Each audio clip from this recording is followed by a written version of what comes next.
시장 상황은 나아지지 않고 있습니다. 코스피 지수 여전히 2% 초반에서 낙폭을 줄이기는커녕 계속해서 답보 상태에 머물러 있고요. 코스닥은 거의 4% 가까이 하락세를 보이고 있습니다. 자, 이 가운데 우리는 무엇을 봐야 할까요? 메리츠증권 채권 전문 애널리스트 윤여삼 애널리스트 모시고 이야기 나눠보도록 하겠습니다. 어서 오세요. 네, 안녕하십니까. 반갑습니다. 네.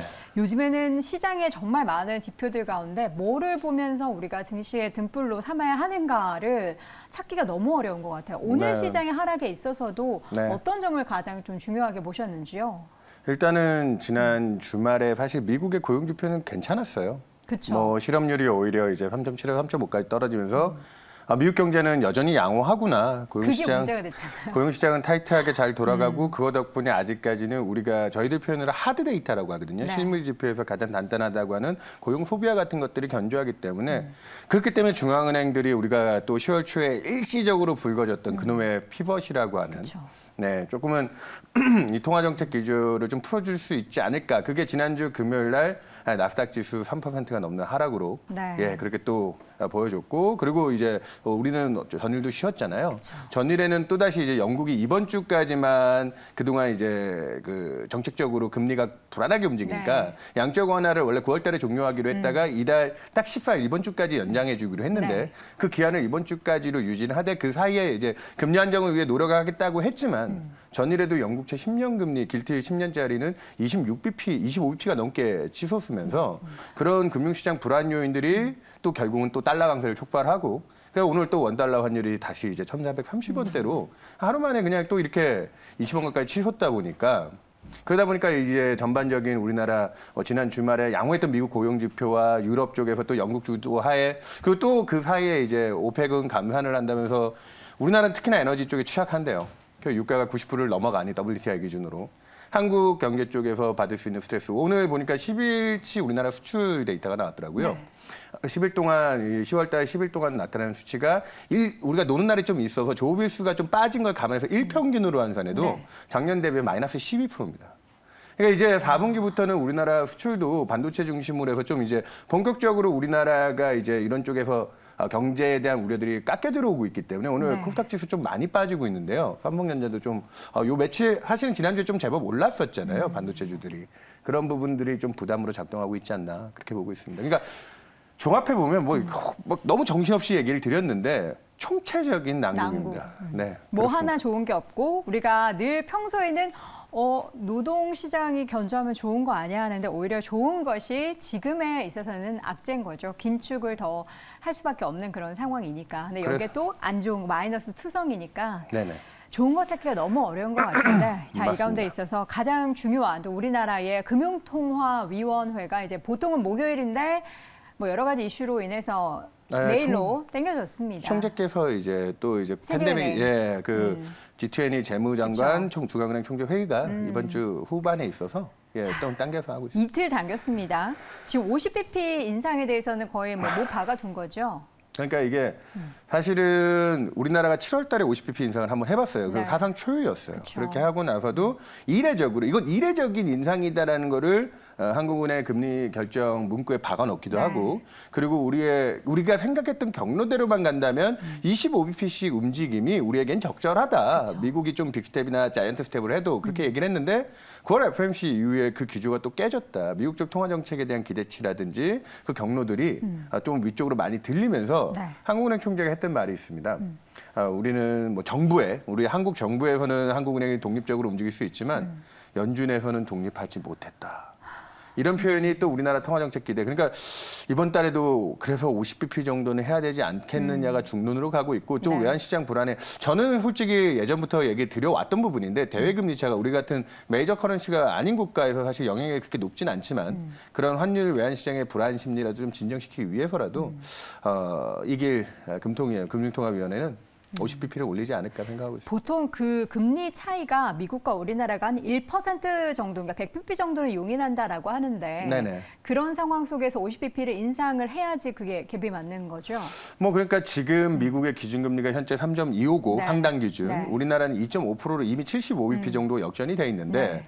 미국이 또 11월 달에 지금 시그널링을 주는 건 75bp 자이언트 스텝으로 한 번 더 갈 거라는 얘기가 있고 더 벌어지죠. 그러면 4%면 우리가 이번에 50bp 인상을 해도 또 3.5, 그러면 네. 100bp 정도입니다. 그리고 내년도에 터미널 레이트라고 해서 미국이 최종적으로 갈 수 있는 기준금리 끝단값이 4.75에서 최근에 5%도 거론이 되고 있기 네. 때문에 우리나라도 그런 식으로 따진다라고 하면 지금 저희 추정으로는 3.5 정도면 적절하지 않을까를 보고 있지만 마켓 프라이싱이라든지 여러 상황으로는 한 3.75 정도는 우리나라도 가야 지금 연준이 제시하고 있는 내년도까지 점도표 4.75에 준할 수준까지 가는 게 아니냐. 뭐 이렇게 해서 아까 역전 100bp 정도, 그게 꼭 금과 국조를 지켜야 될 건 아닌데 총재께서도 이번에 국정감사나 이런 자리에서 그걸 꼭 지킬 그 폭 자체가 중요한 건 아니라고 했음에도 불구하고 시장의 심리는 어느 정도 보폭은 맞춰야 되지 않느냐 그렇게 보고 근데 있습니다. 보면은요, 이제 미국 같은 경우는 자기네들 속도가 있지 않습니까? 네. 뭐 PC 기준으로 물가를 어느 정도 낮추겠다. 그에 따른 긴축 계속하는 건데 우리나라는 지금 10월 5일에 발표된 CPI가 5.6% 상승으로 나왔단 말이죠. 네네. 근데 이거를 보지 않고 그냥 미국의 그 격차만 따라서 계속 금리를 올리는 게 아닌가라는 그런 생각이 좀 들어서요. 한국은행이 생각하는 게 기대 물가치가 어느 정도인지. 그러니까 미국의 물가는 지금 현재도 CPI 헤드라인 기준은 네. 전체가 8%대인데 그리고 이제 연준이 중요하다고 보는 PC도 사실은 6% 네. 이상의 굉장히 높은 수준이긴 한데 우리나라는 그보다는 낮긴 합니다. 네. 하지만 한국 물가가 갖고 있는 뭐 정부가 공공요금이라든지 이런 것들을 통제한다든지 그래서 약간 준거 물가라고 해서 정부가 일부 통제하는 물가들을 배제해놓고 보면 우리도 거죠. 사실은 미국 못지않게 물가에 대한 전체적인 그리고 물가의 변동폭 자체에 대한 역사적인 상황을 놓고 봐도 우리도 좀 이례적인 긴축 여건을 맞춰가는 게 맞는데 그런데 우리는 우리 사정에 맞춰서 미국이 지금 4%대를 얘기하는데 우리나라는 과연 4%대를 보느냐 정도 수준에서 그래서 한 100bp 정도 역전 정도를 허용하자 얘기하는 거잖아요. 그래서 그 정도 기대치에서 우리는 5%대 물가에 현재 우리나라 기준금리는 이번에 인상을 하면 딱 3% 정도 수준. 그리고 연말에 3.25, 내년 상반기까지 3.75 정도를 가느냐. 우리나라의 최종금리 수준은? 예, 우리나라 수준은 그 정도를 생각하는 게 그리고 미국보다는 확실히 덜 올림으로 인해서 우리가 생각해야 될 부분은 사실 우리나라 경제에 또 아킬레스건이 있잖아요. 가계부채와 최근에 또 부동산 경기가 굉장히 빠르게 급속하게 냉각되고 있기 때문에 네. 그런 부분에 생각을 한다고 하면 이번에 보면 뭐 정부 쪽에서도 취약차주들 중심으로 해서 스트레스 테스트라든지 그리고 지금 서울에서 집을 구매한 분들은 LTV 기준으로 대출을 받을 때도 최소 한 4, 5억 정도를 받았는데 작년까지만 해도 기준금리가 0.5였거든요. 그렇죠. 그 0.5였던 기준금리가 지금 현재 올해 말까지 뭐 3%, 내년까지 이제 3% 중반을 넘어선다고 하면 3%포인트 이상의 금리가 상승한 거에 뭐 4억 집 산다고 대출받은 분들 이자 부담이 얼마나 늘었겠습니까? 그렇죠. 그런 부분을 생각해서 우리는 미국보다는 이 통화정책이 전체 대출 가계부채의 한 70%가 변동금리이기 때문에 미국은 고정이 70이에요. 미국은 고정이 70이기 때문에 우린 미국보다 그런 데에 대한 금융 안정을 좀 더 신경 써야 된다. 그러면 이제 국내 가계부채나 부동산 시장에 따른 뭐 기준금리에 있어서의 방향성이 좀 달라지거나 이럴 가능성이 좀 있나요? 그러니까 지금 최근에 시사점이 있는 게 지난주 4일날 호주가 네. 원래는 또 호주도 빅스텝을 할 거라고 보고 있었고 네. 호주 기준금리는 우리보다 낮았습니다. 한 2점 걔네는 또 이제 조금 어긋나서 한 2.3%에서 2.1%에서 빅스텝하면 빅스텝을 하면 50bp 정도를 하지 않을까를 생각했는데 이번에 이례적으로 25bp 인상에 네. 그쳤어요. 그 이유에 대해 생각해보면 호주도 근원물가가 5%가 넘거든요. 근원물가는 우리보다도 높아요. 네. 근데 최근에 호주도 저금리 상황에서 부동산 시장이 너무 과열이 됐었고 호주 금융기관들 은행들이 그 부동산 대출의 익스포저라든지 위험도가 상당히 높기 때문에 그럼 금융 안정 측면에서 호주가 최근에 올해 들어와서 호주는 지난 4개월 동안 핵심 지역들 시드니나 멜버른 같은 지역의 주택 가격이 고점 대비 한 7% 이상 하락을 했더라고요. 우리도 지금 서울 중심의 이제 주간 단위로 나오는 주택 거래 데이터 보면 마이너스로 돌아선 지가 벌써 한 2달이 됐거든요. 네.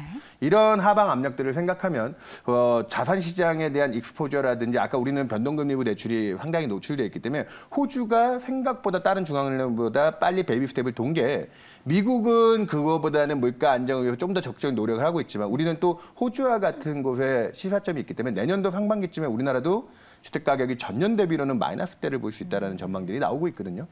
그런 리스크들을 생각하면 우리나라는 미국보다는 금리 인상의 강도를 좀 낮출 네, 좀 적절하게 우리 사정을 보고 움직여야 된다.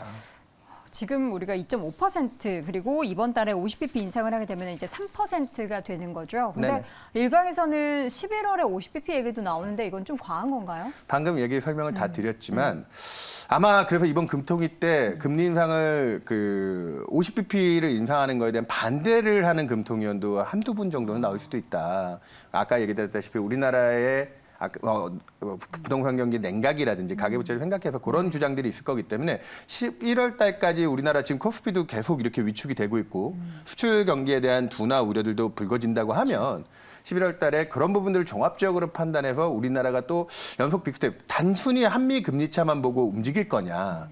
그런 부분에서 신중성은 다시 11월 달에 불거진다 보아서 저희는 25bp로 다시 베이비 스텝으로 회귀하지 않을까 그렇게 보고 있습니다. 10월에는 50bp 인상 가능성이 크지만 이후에 11월에는 50bp보다는 25bp. 어쨌든 최종 터미널 레인, 그러니까 최종금리 수준은 우리나라는 3.75 정도가 될 가능성이 높다라는 거죠. 네. 연준은 어떨까요? 연준에 대해서 이야기가 참 많이 나오는 게 내년도 금리 인상을 멈추더라도 인하보다는 유지의 네. 가능성을 굉장히 높게 이야기하고 있거든요. 네네. 애널리스트님도 같은 생각이신가요? 일단 올해 제일 메인 동력들은 이번에 11월 달 인상하면 4%고 네. 12월 달까지 또 자이언트는 아니어도 빅스텝만 해도 4.5입니다.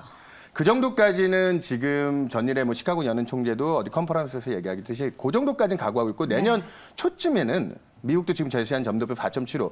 아무리 봐도 임계치하면 5% 정도까지는 거론이 되고 있지만 그 안에서 끝난다고 하면 상당 기간 higher for longer. 그러니까 지금 높은 물가 수준이 아까 안정범위 한 4% 정도를 얘기하셨잖아요. 그게 1분기는 넘어야 될 것 같거든요. 그래서 적어도 상반기까지의 유지 기간이 있는데 많은 논란이 있지만 내년에 많은 연준 인사들은 내년에 인하를 기대하지 마라. 네. 하면서 피벗 기대를 잠재우고 있지만 그거는 최근에 불거지고 있는 다시 높아지는 인플레 기대 때문에 그런 거고 사실 내년 상반기에 생각보다 물가 통제력을 확보하고 경제가 나빠진다고 하면 내년 하반기부터는 그런 인하에 대한 기대라든지 논의들이 좀 더 활발해질 수 있다고 보지만 적어도 올해 4분기 지나야죠. 내년 상반기를 거쳐야 되기 때문에 타임라인으로는 한 9개월에서 1년 정도의 시간이 걸릴 거라 보고 있기 때문에 올해 연내까지는 이런 정책에 대한 압박이나 부담들이 금융시장 전반에 이 부정적인 심리를 쉽게 개선시키지 못하게 할 것 같고 내년 상반기에 정말 지표들이 나빠질 때 아이러니하게 지금 지어가고 있는 통화정책에 대한 환경들이 조금씩 변해서 내년 하반기에 기대를 가져갈 수 있다 보기 때문에 저번에 출연했을 때 제가 내년 한 1분기는 가야 뭔가 좀 희망을 찾지 않을까 했는데 그런 환경들이 지금 조금 올해 남은 기간 동안은 잘 버텨야 하는 구간으로 봐야 되지 않을까. 그렇게 얘기 드릴 수밖에 없을 것 같습니다. 버티는 가운데서도 계속해서 발표된 여러 가지 경제 지표 부분들이 우리 심리를 끌어내리는데 일단 이번 주 이제 미국의 CPI 발표가 있습니다. 네. 뭐 지금 예상되는 게 또 8.1이더라고요. 네. 그 이후에 시장이 시장이 어떻게 나오든 제가 봤을 땐 뭐 실망할 것 같고 좋게 네. 나와도 시장에서는 안도하기가 쉽지 않죠. 네, 지금 분위기에서는 부정적인 환경으로밖에 작용 안 할 것 같은데. 일단은 지난번에도 예상치보다는 특히나 근원 물가가 전월 대비 0.6이나 나오면서 올라왔어요. 이번에도 컨센은 근원 물가가 0.4나 나오고 있어요.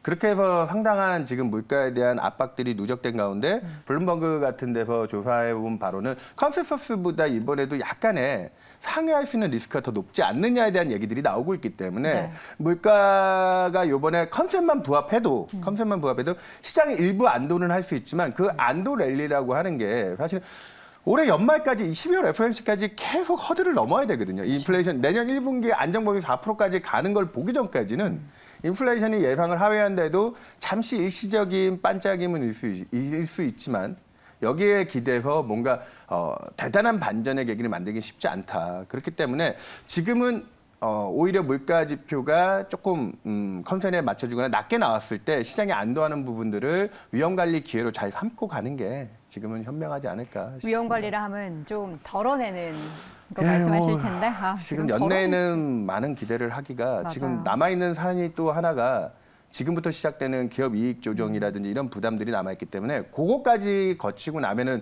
정말 저희 같은 비관론자들, 채권쟁이들이 비관론자들이잖아요. 네. 사실은. 비관론자들도 한 발 물러나겠는데 그 부분이 올해 4분기에 남아있습니다. 한 가지만 더 간단하게 여쭤보겠습니다. 환율. 지금 네. 1,443원이 오늘 고점이란 말이죠. 네. 환율 시장에 있어서는 계속해서 강달러 기조 이어갈 수밖에 없는 상황. 네. 생각을 하시고 그에 따른 시장의 외국인의 수급 네. 여전히 부정적이다. 네. 여기에서 달라진 건 없는 거죠. 그러니까 이게 달러 강세가 풀리려고 하면 딱 하나입니다. 지금 4분기에 오히려 아이러니하게 미국 기업 활동들이 망가져야 돼요. 그러니까 지금 애플이나 뭐 지금 수출에 의존하는 미국의 테슬라 같은 회사들이 실적들이 확실히 좀 나빠지면 아니 그건 더 부정적인 게 아니에요. 그 다이어트가 끝나야지만 네. 그 다이어트가 끝나면 지금도 주가가 많이 빠졌지만 그 실적에 대한 거품들이 제거가 되고 그렇게 해서 기업 데이터가 망가져야 그 타이트한 미국 고용시장 사람 못 구해서 난리라는 그 실업률 3.5의 미국 고용시장이 타격을 받으면서 그러면 이제 내 임금 소득이 불안해져 소비를 덜 할 거 아닙니까?